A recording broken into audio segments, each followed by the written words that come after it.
সুরেশ্বর দরবার শরীফের আরেকটি অন্যতম দর্শনীয় বিষয় হচ্ছে জীবন্ত পাথর মোবারক। দয়াল সুরেশ্বরী বাবার রওজার সামনে চারিদিক খোলা সুন্দর একটি ছোট্ট ঘরে সংরক্ষিত আছে দুটি বিশাল আকৃতির পাথর।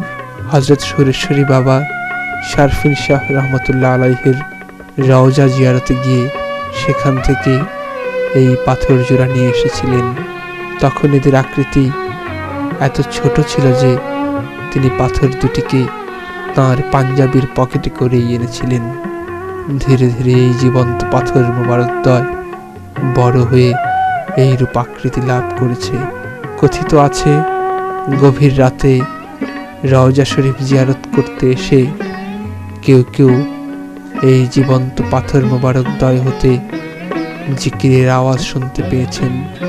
এছাড়াও বিভিন্ন সময়ে এই পাথরের আরও অনেক কারামতের ঘটনা প্রকাশিত হয়েছে। তাই তো আশেক ভক্ত ও জিয়ারতকারী কিংবা সাধারণ দর্শনার্থীরাও রওজা শরীফ জিয়ারত শেষে এই জীবন্ত পাথর মোবারকে কদমবুছি ও চুম্বন করে যান। তারা এখানেও তাদের ভক্তি ও নজরানা পেশ করেন।